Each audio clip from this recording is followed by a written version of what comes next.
This is Kartusch.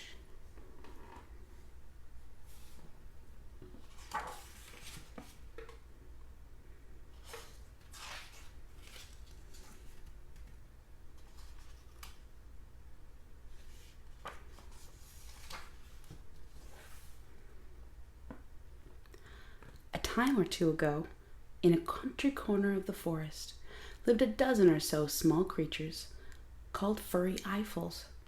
The Eyefulls were chubby little animals, covered from head to toe with long, fuzzy fur and two of the largest eyes you have ever seen.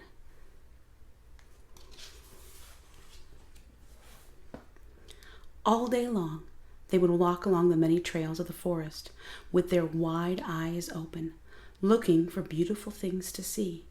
Sometimes they would stop for hours and hours just to gaze at a mountain bathed in morning sunshine.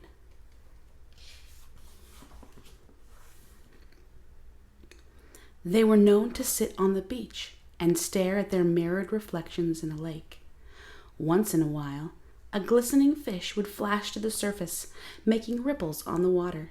The furries would roll about in fits of laughter as their faces danced about the lake. In the evening time, as all was getting dark, they would carefully gather twigs and sticks with which to make a fire. As the blackness of night settled about them, they would gaze forever at the stars in the sky, or simply watch the dying embers of the fire. Beauty was all around them, and they never missed seeing anything.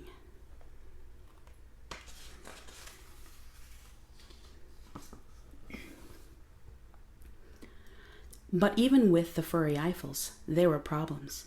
For you see, the furries were so afraid of not seeing something that was beautiful that they never closed their eyes and never went to sleep. Now all this just caused the Furry Eyefulls to become grumbly and grouchy.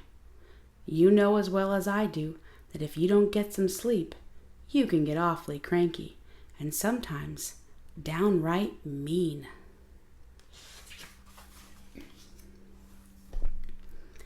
At least once a day, one of the furries, who wasn't looking where he was going, would bump into another furry, and before you could say Furry Eyeful 4 times, there would be a fluffy pile of furries, all grumbling and mumbling at each other, and nobody saying, "I'm sorry."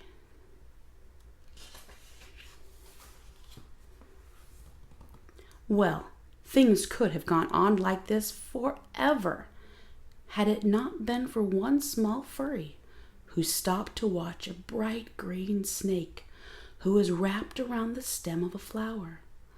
All the other Furry Eyefulls crowded around the stem to see what he was looking at.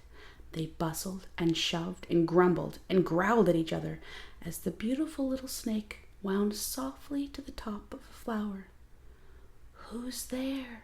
he asked quietly, as his tongue flicked gently about and tasted the air.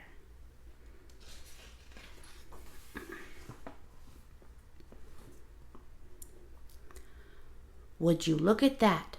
said one of the furries. "That snake is blind, for he has no eyes with which to see." Words of pity rang out from the Furry Eyefulls. "He's blind. He can't see. Oh, you poor, poor snake."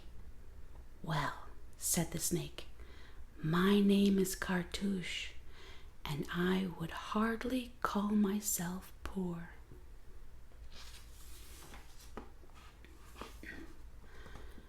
"But you must be poor," one of them said, "for you cannot see all the riches of the beautiful forest." "Ah," said Kartusch, "beauty is not just in seeing things. It's also in touching and feeling and hearing things." And with that, Kartusch listened very quietly and heard the beautiful forest growing in the warm spring air.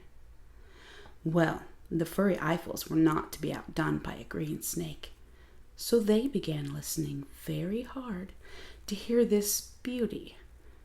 But once again, somebody slipped, or maybe he was pushed, and the grumbling and mumbling started all over again.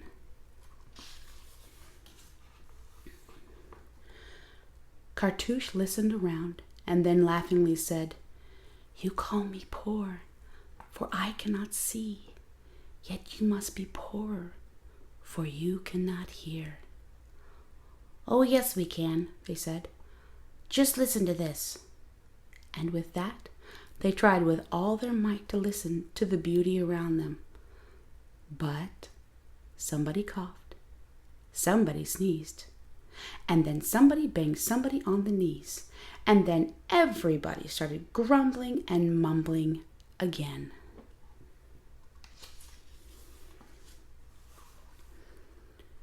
"It's no use," said one of the furries. "We'll never be able to listen. None of us ever gets any sleep, because we're afraid we might miss something beautiful. And because we don't get any sleep, we'll always be grumbly. And because we're grumbly, we'll never get to hear anything beautiful." Kartusch smiled a secret smile and slid down the flower to the grass below and wound himself up on a tall mushroom.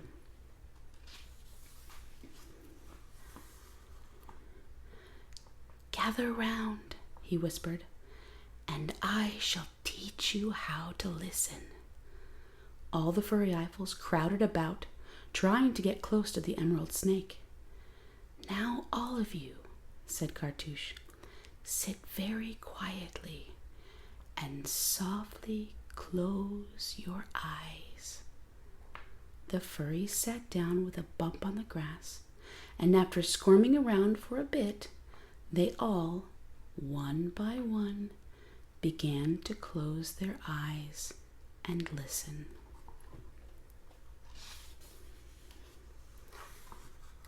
"I can hear it," exclaimed one. "I can hear something beautiful." And sure enough, off in the distance, each one of them began to hear the soft, quiet beauty of an evening cricket. "Keep listening," said Kartusch, "and you not only will feel the wondrous things around you, but in your mind you will dream of all the beauty you have seen today."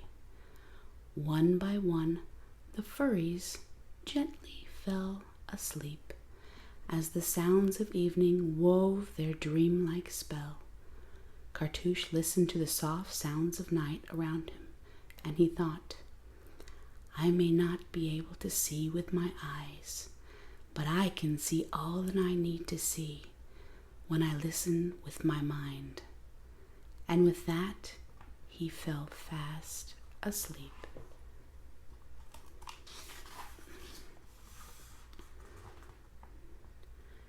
You may see all that is around you, but you may feel nothing at all.